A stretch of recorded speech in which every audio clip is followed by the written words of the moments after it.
Today, I want to jump into a subject that I think will be helpful. We're always trying to focus on building our businesses and getting clients. And sometimes we overlook the most obvious thing, which is what we see in the mirror. Does anybody have that problem? So today we're going to look a little bit in the mirror. What I find happens sometimes in conversations with people, trying to get people engaged to be a potential client, is we can say all the right things and they bounce off of us. You ever felt that? Like you're talking to somebody and right, and you think, man, we've got this in the bag, and something doesn't quite gel, and you can't quite put your finger on it. So today I'd like to kind of jump into what that might be. And this is not what may be the definitive answer, but it's a possible answer. I would say that a lot of people sacrifice their joyfulness and their playfulness driven to justify their existence in the world instead of what really matters. And I'm going to use one of my favorite stories. You see this copy of Winnie the Pooh? Do you know how old this book is? This is a yellowed copy. This is from I got a copy of Winnie the Pooh from the 1930s. I treasure this. Do you know how much this thing is worth? I I looked it up. Well, I can't remember what it was worth, but I looked it up like on like the book thing. It was nice. It's like so this is not one of those books that Donald tears apart. I was This is just the going to ask that. I was going to ask if it has all its pages or not. Yeah, it does, and it sits very gingerly on the top shelf, right out in the other room. And I pulled it off just to say, you know, some of the most some of the when I was younger, there was a gentleman named Art Linkletter that was on TV. And his program was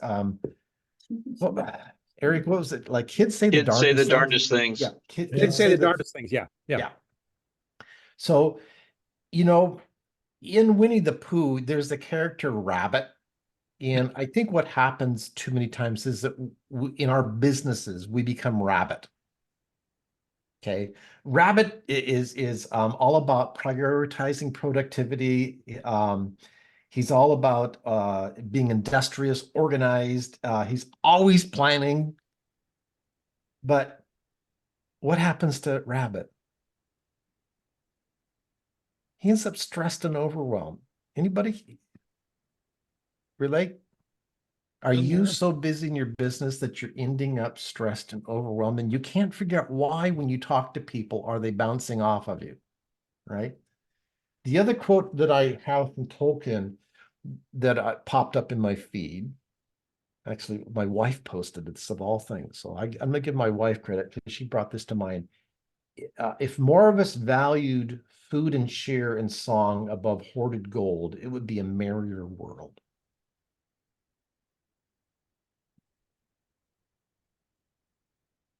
Where are you guys at? Are you stressed and overwhelmed in building your business? Or are you joyful and playful? Some of all the above. Yeah. I think it ebbs and flows.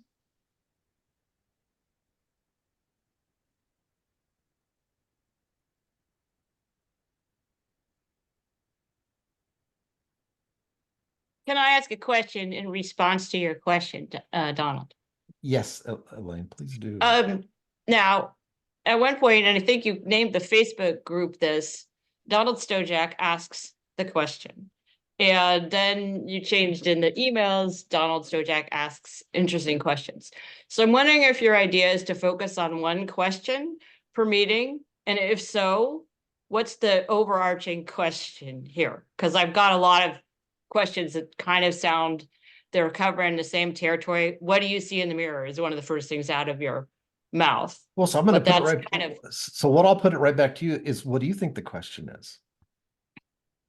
well, like basically, what is it about you that is getting in the way of your realizing or manifesting the business that you want in the way that you want. Yeah, I think you're spot on with that. And you know, if you saw my post, I posted that empty bowl of, you know, and I feel this oftentimes too, Elaine. So sometimes when we're working through things, we think those other people have always got it all together, right? Those other people are successful in their business, or you know, when you're talking to somebody, if you're going to engage them as a coach or something like that, or oh, they don't need coaching, they've got it all together. They don't.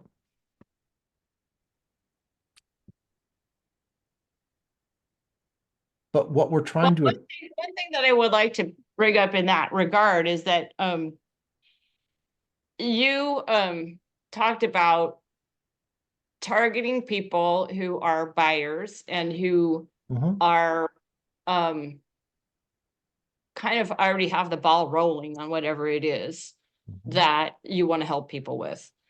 But my question in that regard, and it has maybe something to do with the way I see myself, because I was the kid that always wanted to become friends with the new kid in class, because you get to them before someone else does. And so similarly, I would see that I wouldn't want to totally rule out the person that might be at their starting point. okay. As far as looking at a client. And I see the value of sort of rubbing elbows with the right people. And I want to also say that I have not been a great student as far as your very valuable LinkedIn workshop, but Tony Wexler challenged me to do something to improve my LinkedIn profile, which wasn't hard because it's basically at sub-zero. But now at least I have a picture, and I dared to put owner and founder under my name and make up a name that was generic enough for a business that it would always be true, even if I come up with something more specific later. I said, I am the owner and founder at Elaine Danforth Enterprises. So, you know, the whole thing about, you talked about reaching out to owners and founders. So that was actually a thing that felt good, even though it feels like on some level I've done nothing. But yeah, I've lost my train of thought, but So, I just so are you wanted- feeling stressed and overwhelmed, or are you feeling joyful and playful? Right in this moment, Well, it could be. Oh, I'll take that. I'm feeling exposed in not a comfortable way. So, and yeah, I mean, I talked to Eric Forster earlier this week, and he asked me a question that really brought out some joy. And so I see the possibilities of joy, and yet I also looked at the recording of me talking to Eric, and I wanted to help that person, that me that I saw on the screen. So this is a person that really needs help. You know, and I saw that in a very funny way, as if it was another person. It's like, oh, my heart goes out to that person. And it was a very strange experience, because it's not as though I've never seen myself on video before. You know, I talk on video every day, and I don't always look at the talking part, but I see myself on video every day. So it's not that, oh, you know, just it's a totally novel thing, but I don't know if I'm on the edge of a breakthrough or a breakdown. And so the point being, Elaine, I think we all probably embody some of all the characters in Winnie the Pooh. And so sometimes it's looking in the mirror and saying, okay, which one is it?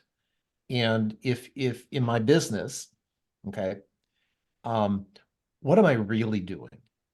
Right. And so sometimes we lose sight of what we're really doing. You know, at the end of the Winnie the Pooh series, Christopher Robin, he's got to go off to school. He's growing up, right? And there's that kind of like a little bit of a grieving that he's not going to be able to play in the 100-acre wood. And so what I think what we need to be conscious of is that the most important thing is to put aside all of that stuff that we think it is and look for what it really is. Does that make sense? So if we don't embody that in ourselves or in our business, because I get off on track on this probably just as much as everybody else. There's no level of perfection here, whatever. And, and I've got a wonderful wife that reminds me continuously on this, right? Are you happy? I mean, I come down in this office and I sit in front of these big screens and I'm busy and I'm occupied and I'm productive, but I'm being joyful and playful. And when things are not working, why are they not working? Because I'm talking to all of the right people and they start bouncing off of me. I realize I'm out of sync. And it's not what you think it is, right? There's no magic words, right? It's embodying that. What do we really, really want? What do your potential clients? What are your clients? What are your associates? What are your team members? What do they really want? As I build teams, what I've been really, really conscious of is what do they really want? They don't really want to just check off tasks on a box. Lanny and I had a really good conversation yesterday because he's got some incredible insight around organizations and stuff like that. And so many times in organizations, people just check off boxes and they think they've arrived, right? At some level of management. And it's all backwards. It's all backwards from what it really should be.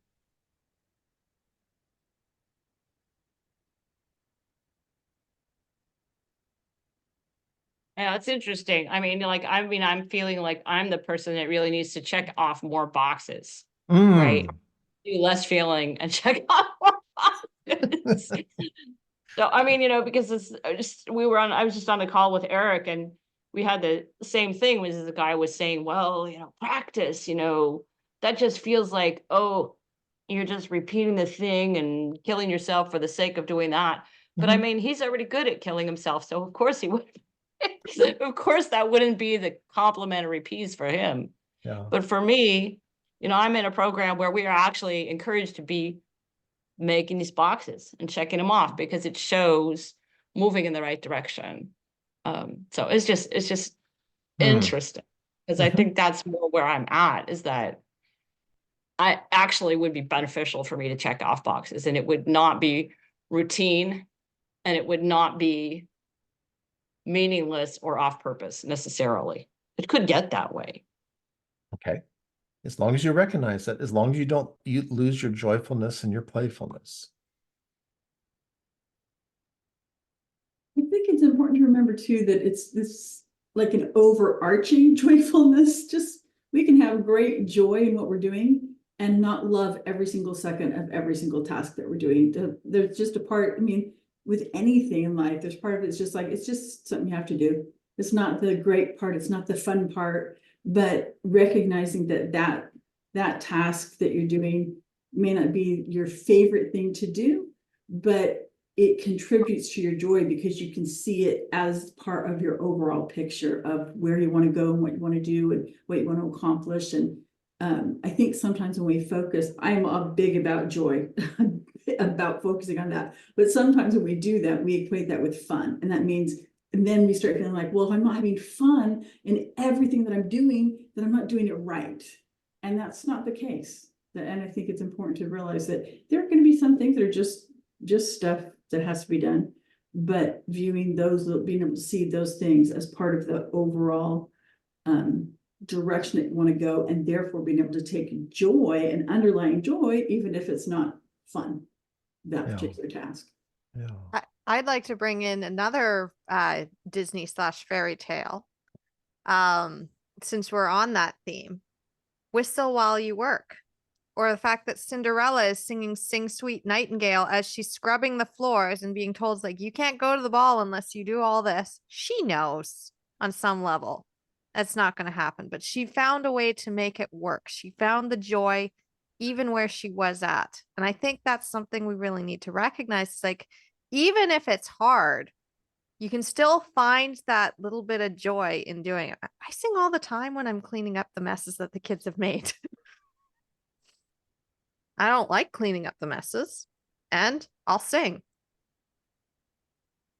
Nancy, you're being way too polite. You got your hand raised. Come on.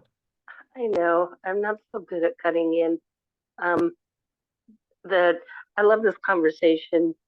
I always harken back to I don't know what setting it was, but it was with John DeMartini, and a student, an entrepreneur, was asking him, or she was saying about how she needed to take a break, and she thought, I just need to take a break, from doing all the stuff that kind of we're talking about that kind of brings their energy down, certain tasks in their business. And he said, well, then it's not linked enough. And what he means by linked enough is that, Tracy, you kind of touched on it, that it's the connection, the association to the, let me say, maybe to your vision, to your mission, to your long-term goals. And I think that comes up in my mind every now and then over the years, because it's like, oh boy, I have got a really bad attitude about something. But it's something that's a part of my business, unless or until I choose or am able to delegate it. In the meantime, I mean, and what he would say about people and jobs when they're looking to do other things is take everything you do and link it to your purpose, your mission, your vision, your highest values. So then it's not bringing you down so much while you're doing it. And that doesn't mean you're not taking the steps to, for instance, get out of that job and do something more fulfilling in an entrepreneurial level, which is kind of what he was referring to.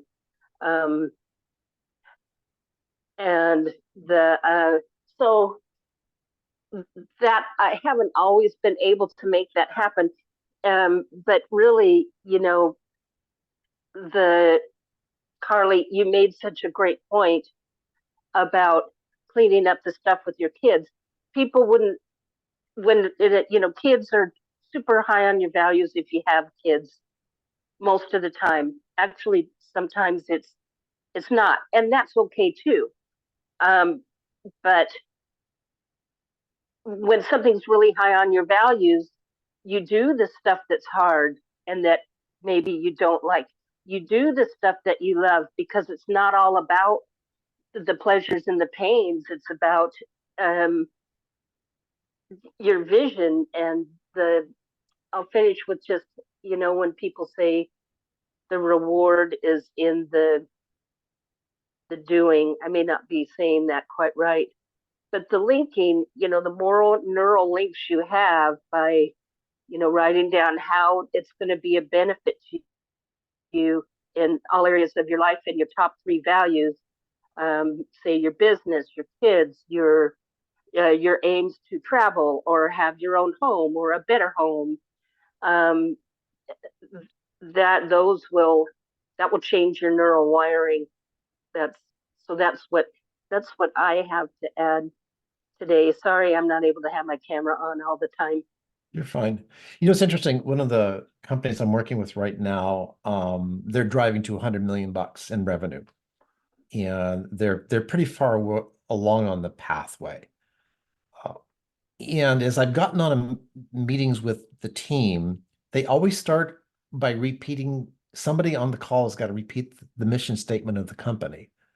And the first few times they did that, I thought, okay, look, we got to get on. We got limited time, right? Here, I'm rapid. I'm prioritizing. I'm organized. I'm driving to what we got to do.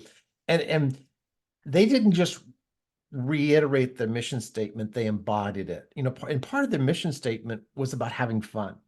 If they weren't having fun doing whatever they were doing, they were out of integrity with the vision of the company. And I think the first few times I heard that, I went, because it's taking up the first 5 minutes of the call, Nancy. And I was like, what are they doing?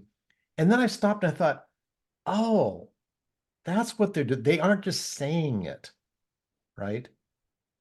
And how many times do we lose track, right, of that? Why are we doing this? Why did you guys decide to start the business that you're in?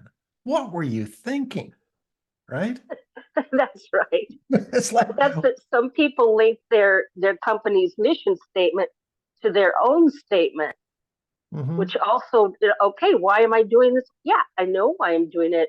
And another thing, if you've ever been to a John D. Martini workshop, he has a book like this. Well, he has two of them now, and maybe he does it online now, but it's an appreciation thing in very small print, including pictures of stuff that he's done, so that he flips through it. And you know, the why am I doing this? Oh my God, I got to meet with this great person. I got to meet with these great people. I got to travel here. I got to do this. I got to do that. And I go, you know, I got to really get onto that, because my mind just starts to tell me this story that's not true. And that embodying the fun thing in you, what you just said about the companies Mhm. starting out in the first 5 minutes, boy, I love that. I'm so glad. I'm trying to incorporate more fun and Yeah. joy into my doings and attitudes. So thank you for this. And that's a very polished company. I'm not going to name who it is because you guys would recognize the name. But I'm going to tell you, they've got their act together, and I'm watching things happen, right? They've got the right people doing the right things, but doggone it, they're having fun. Did you imagine one of your posts, that you've been putting out there, and challenging the business owner? If you're not having fun in your business, we need to talk, right? It's like, ultimately it's that, right? Because it's like, I think in business, they get too caught up in what it's not, as opposed to what it should be. If you're not having fun, if you're not being joyful, if you're not being playful, what are you doing?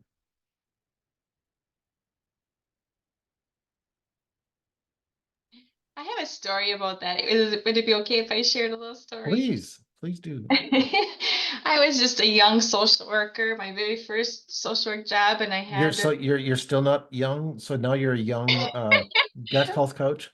yeah, I was a young social worker, so it was my first social work job, and I had this older man for a supervisor, and most people didn't get along with him, but I had a great time talking with him. And anyway, he I think appreciated it, but I'd be like, "Oh, this job is so fun. I love it."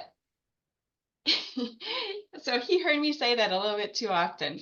So I was sitting in the office and he came to me and he's like, "Terry, I gotta talk to you about this. You keep saying that this job is fun. This is actually work." And he was standing up and I said, "Dick, you know what? You're kind of intimidating when you stand. Would you please sit down with me and have a conversation?" And he's like, "Oh, okay." So he did. And I said, "You know what? This is my take on life." I said, "If you're not going to have fun while you're doing what you're supposed to be doing, it's not worth living." And he never bothered me from that day on about that. And he never acknowledged that, but I think I proved myself in that I was also very extremely productive person working, but I think it's because of the fun that I was having that made me super productive. I've been reviewing that's really good, Terry. Thank you. I've been reviewing my book manuscript, because before I release it out in the world, I got to go back through it and say, does it really say what I wanted to say? And I've gotten about 3/4 of the way through it now, but it reminds me of my own stuff, right? It's like, okay, I've done the master class. Some of you have been through my master class, and the big part in sales is the rapport part. But when you get deeper into it, if you study Neil Rackham's work with spin selling and stuff, that consultative sales process, it's finding, what do they need? And so many times in the sales process, we miss it because we find a need. We find a really good need. but it's not the right one, right? Or it's not the one that leads to the right thing. And so getting to that point, you have to have it inside yourself as well, right? And so it's not just having fun. What does fun mean, right? So when you say, this has got to be fun, how do you define fun, right? And so some people think, well, fun, well, that's going to the carnival, or fun is running in the waves at the beach, right? Fun is going for a hike in the woods. Fun is playing with my granddaughter, right? So you have to know what fun means, right? And attach it to the right thing. But if you can't attach it yourself, it's very hard to find it in others. But the point of it today here in your businesses, what I'm saying to you, if you're not having fun, you're going to struggle finding the right clients, because you're not going to be able to recognize their fun or help them flush it out. Does that make sense? So and science has proven this out over and over again. When I was working with Chat, we talked about it kind of like as a way out there, kind of a theory. But when you get into the science of what we call the transfer of emotion, this is what it comes down to. If you don't have the right emotion that's true and honest and deep and at your core, you're going to bounce people off of you. The best opportunities that can be right in front of you, and you're going to miss them. But if you can get this part of it right, watch things start to transpire. I have been doubling down on this lately because I've been just kind of at that moment of deep soul searching and forcing myself into that. And it's been amazing to me, the new, more fruitful, bigger opportunities that are coming on my plate. They were already in front of me. And I've told some of you this in other conversations, right? Your best opportunities are right in front of you, but you're missing them because of how you're engaging with the world, how you're looking at them, what you're doing on social media. I mean, you think what you're doing on social media is the right stuff, okay? But if your ideal clients are not being attracted to you, I'm gonna say you need to change what you're doing, because you're not bringing them in. You're repelling them. Your message, your vibration is repelling them. That's true when you post something on social media just as much as you're in a conversation. Does that make sense? Donald, I just want to say that I think if I'm not having fun in my life, who wants to be with me? I mean, seriously. Yeah. Yeah. Bingo. And did you feel, I could feel the last couple of posts that you made on Facebook. I'm thinking, you're having fun. And I felt like, yes. Yeah. Yeah. On my good days now, I make sure I have fun. I say, okay, I'm feeling good today. What am I going to do for fun? Yeah. And I'll just share this because can't even tell you the last time I was on Facebook prior to like the beginning of May. Okay. And on one of the videos, I had over 200 people view it. And I was like, really? I didn't even, I figured, 10 people or something were going to see it because of all I've heard about, you're not on, they do. And I mean, I was really surprised that many people actually saw the video, and a lot of people commented and whatever, and that was all great. But I'm just saying, I just did it for fun because I'm trying to do this challenge, and I just said, okay, I'm just going to do something that's fun for me, and that's it. And I think, well, I know I have a client, and he came to me because I was just telling him what I do. And I said, oh yeah, I love this. It's really so great. I really get to do blah, blah, blah. And I just love it and blah, blah, blah, blah. And he goes, well, maybe I could work with you. Just cracked up. And I go, hey, why not? That's what I said to him. I said, hey, why not? Yeah. Morris is on this call, and he's kind of like, he's like the social media expert, and he does a lot of stuff with YouTube and stuff, and just crazy good. And all of that's good, right? It's wonderful. And I think I had done Maisie, I've done some of the most simple things that have kind of gone viral. You know, on Instagram, I took like a 10-second video of my coffee cup and sitting on the glass table on my back deck, you know, one of those days when we actually got outside here in the Northwest, right? Like 500 people, you know, hit that button on, you know, liking that video. I didn't put any thought into it, right?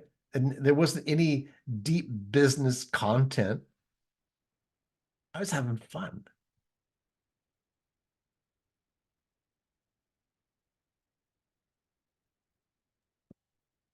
The revelation that I got from this discussion is back to the original question of which character Ah. of Pooh are you? The character you want to become is Christopher Robin, because he's essentially all of the characters because he's created them. So I tend to go in. I'm the Tigger. That's my alter ego. I just, you know, go in. Let's have fun, and then everything. Oh wait, that's what Tiggers do best. No, that's what the ADD boy, right? But sometimes you have to be that curious-minded, kind of more simple-minded Pooh. Sometimes you got to be a little bit, maybe a little nervous like Piglet, or maybe over-organized like There's a place for it. There's a place. There's a place for Rabbit. There's a place for all of the characters. Exactly. But don't lose sight of the big picture. And Christopher is doing it. He's the leader, but yet he's the one that's having the fun. Yeah. Yeah. Hello? That made me think of something, or could I jump in? Please do, Cindy. So I think the most overarching character is actually the woods. Ooh. And when it comes to fun, okay, that is a vital part of my life. I've been sitting here ripping up newspapers. Now, I don't know if anyone watched, but I do that for a couple of reasons. One is because I have arthritis and I have a neurological disorder that as you get older, your hands become very weak and like hooks. So I don't want that to happen. My hands are stronger than they've ever been. So I have fun, you know, adding to my compost by ripping up, you know, all the paper that comes into my life. And I think what you were talking about is very profound in the fact that the woods people love because they can go into it, especially in the Northwest, right? They have a certain feeling, the moss, and it's growing and it smells. And okay, that's very healing. And our relationship with others is affected by that ability to connect, right? So the woods, you know, natural places, they want to connect and heal us, right? So I live and flowers are all around me. I eat flowers. I have them heal me emotionally, psychologically, physically. And that's what we're doing in business. We are helping others on all of their domains, whether we recognize it or not. And I use the word co-regulation.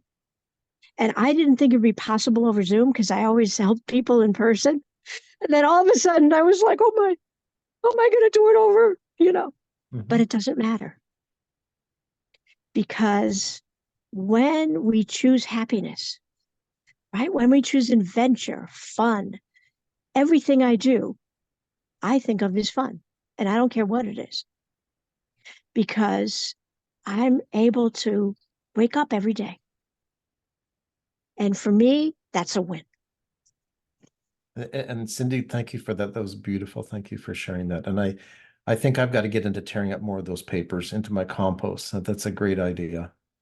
And at my age too, it's like every day above ground is a great day. So there we are. Has this been helpful for you guys? It's like you have to look in, you have to look out, right? We look inward, we look outward. So many times when I work with enterprise sales teams, especially because when I work with when I say these terms, and you guys know what I mean when I say enterprise sales. Is that resonate with it. So enterprise sales is like really high level. This is like business to business. Sometimes these contracts are going into the millions. See, these are very technical sales. It's big stuff. It's not like selling a small widget or something a couple $1,000. These are sales that are tens of thousands, hundreds of thousands, up into the multiple millions. That's enterprise sales. And I've done some of that work in my career, and I train people that do that work and consult in that realm. Oftentimes what happens in those scenarios is they get to be too much like rabbit. And they are focused on the details, the technical parts of it, because a lot of times they're very technical. When I did technical sales, I went in with a technical person. I mean, I'm the salesperson, but I always had somebody by my side that knew all the details that I could call on or interject. I didn't have to keep all that stuff in my head. Makes sense? It was like big stuff, right? They would lose sight of what they really wanted. And where I was when I did it, I was successful very, very fast the last time I did it with a company, because I put all that stuff aside and I got down to the fun, to the joy, to the happiness. What did they really want here, right? What was at the end of the production line, right? What were they producing and where was that going? And what did that do for everybody? And I got there very, very quickly.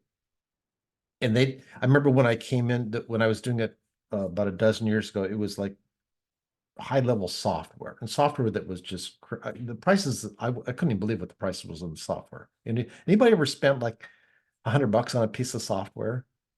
Like, like it was right. Can you imagine spending 100,000? And that's only for a license for 1 year. Right? So I was selling software that was multiples of that. Okay. And they said, man, you got to, number one, you got to have at least a decade in this industry to even understand what you're going to sell. Right. And it'll take you a few years to even build up a book of business where you're anywhere doing what you want to be doing. Guess how long it took me? 3 months. Pretty close. I made my first sale. It was a small one in the first month. And in the first 6 months, I sold the 2 biggest contracts the company had ever had. I sold a major branch of the US government and a Fortune 10 company.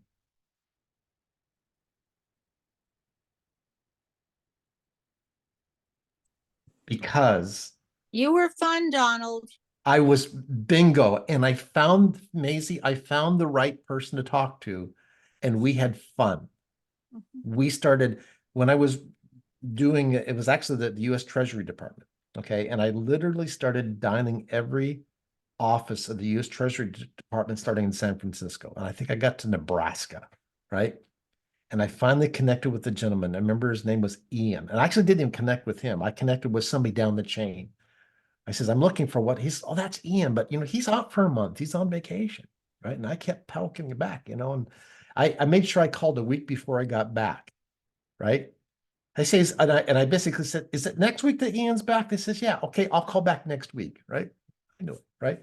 Man, I called and I waited for a couple of days. I called back, hey, Ian's back from vacation. I want to talk to him. And once I connected with Ian, we talked about nothing other than fun of his vacation.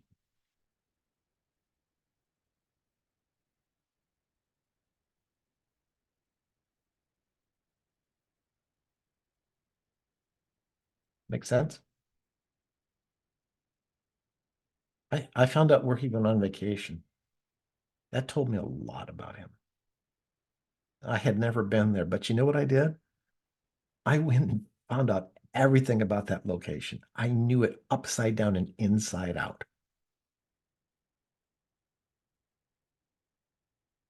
I understood his fun. And more importantly, I related it to my fun. What was my fun? Right? And so we had a match. That makes sense. So I didn't just, does that make sense? So sometimes you see, sometimes we don't take the next step, right? To make the match to where we're, right?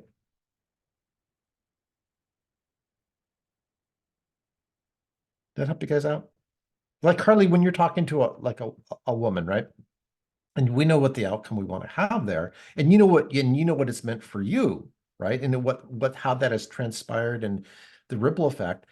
But don't make the assumption that it's the same thing for them. But as you align with that, that's where the magic happens, and that has to happen first before you get into all the details, the scary details, right? Mhm.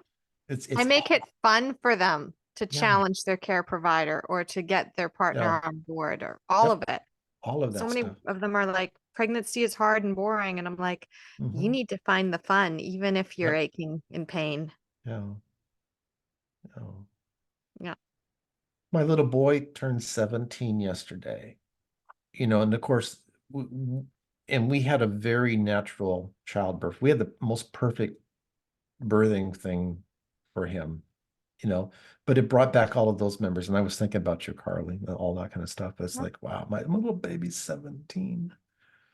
Like, oh my gosh. It's Yeah. like, where did that time go? But you see, what is that? What is that fun? What is that joyfulness? Does that make sense? Mm-hmm. What is your fun? Morris likes to go and spend crazy amounts of money on big plates that have a little tiny bit of food on them, right?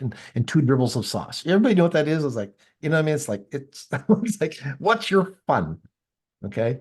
I'm gonna go have fish and chips today. That's my fun. It's my comfort food. I'm gonna do it, right? And then I'm gonna go to the gym and work out because that's my fun. Makes sense. And because I got some big projects rolling in, and I got stuff to do on my plate. And after this call, I got one more little call, and I'm taking off for the rest of the day. Does that make sense? Did you hear what I just said? I got a whole bunch of stuff on my plate I got to get done. I got some deadlines coming on Monday. Like, I have got to have some stuff done.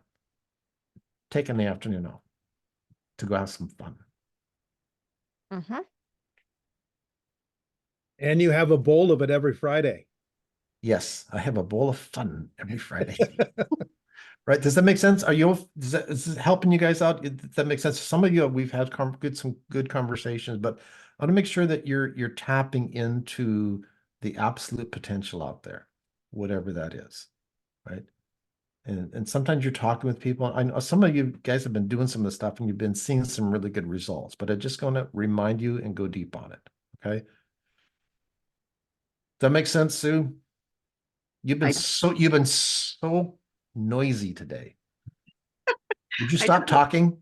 I just want to share one thing, Donald, and to everybody else. Fun, laughter, gratitude, all these positive emotions. Thanks to Dr. Daniel Amen scanning the brain. I'm sure a lot of people heard Mhm. Dr. Daniel Amen. And so the brain looks full and you can think clearer. But when you are bitching, complaining, or whining, or whatever, your brain is full of holes. So I'm always thinking, like, I don't want to be there. I don't want to. I need to think clearly. And when I see somebody a little off, I know it's because their brain is not full and they're not thinking right because they're always in a negative thinking or whatever state. Yeah. That's why another reason to have fun, our brain, keep our brain full and think full. Yeah, the science plays out on this stuff. It's not just conjecture. A few decades ago, we were just kind of tapping into this. We think it's something like this, but now they've got all the probes and stuff that show all this stuff. It's crucial. It's crucial. Can I Make sense? share a thought there, though? Please do, Lanny. My experience in life is a little different. Happiness, sadness, overwhelm, we've all experienced all these things, but there's something below all of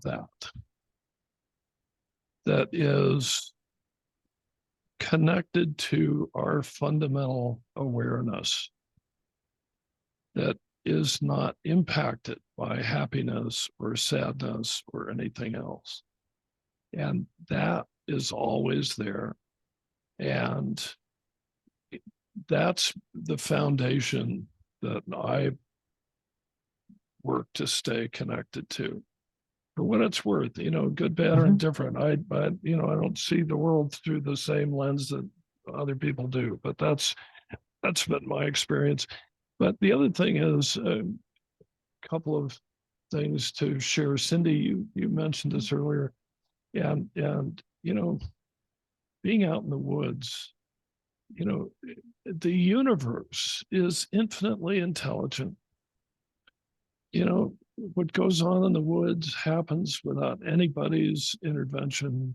It just, you know, happens. So, and Mary, you and mentioned it- that yesterday when we yeah. spoke. That was brilliant. Yeah. And my experience is that the universe, our bodies, our hearts, our spirits are constantly trying to communicate with us. And we are deaf, dumb, and blind, basically, because no one ever taught us pay attention to the communication that is coming from places that, you know, we can't even define necessarily what they are. But for example, if you've ever had the experience, I was just talking to my sister this morning, it's her birthday, and I called her and she was saying, you know, sometimes I wake up first thing in the morning and my brain is just buzzing with some specific thing, you know, that's just there. And I said, yes, this is one of the things that happens in life, that is one of the ways in which the world communicates with us. And it's really important to pay attention to that stuff. And so the other thing that I think relates to all of this conversation is symptoms. We all experience symptoms internally in the world around us. We love to complain about them, but we often don't do anything useful with them, because a symptom is, by definition, has only one function, and that is to point to a root cause of some kind, whatever it is, whether it's social, financial, emotional, you know, physical, whatever. And so, but there's this magic quality about symptoms that most people don't realize. If you pay attention to what the symptom is pointing to and go figure out what the root cause is that's giving rise to the symptom, and make whatever tweaks, changes, adjustments, minor or major, necessary to address that root cause, the symptom has the astonishing good manners to just disappear on its own. How astonishing is that? I mean, what a gift in life that is. But the point is, again, we're not taught.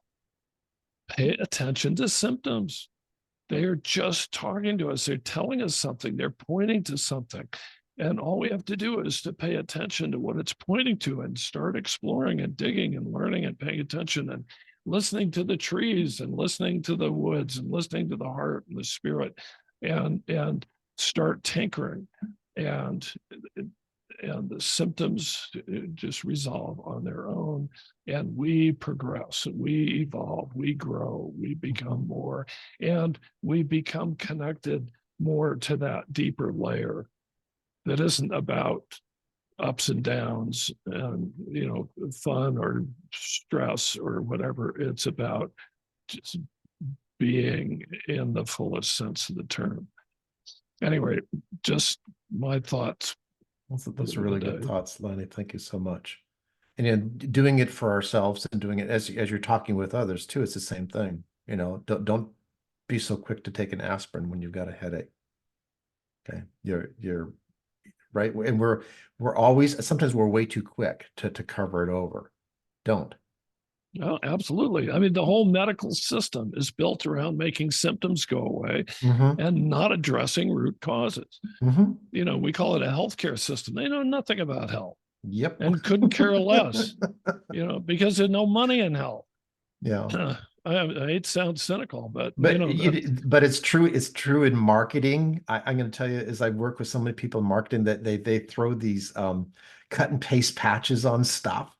And I'm thinking, that's not it, right? It's something else. And you got to be willing to dig deeper. So very, very good insight, Lanny. Yep. Massively good insight. Good call, my friends. I think we covered some good ground today, don't you?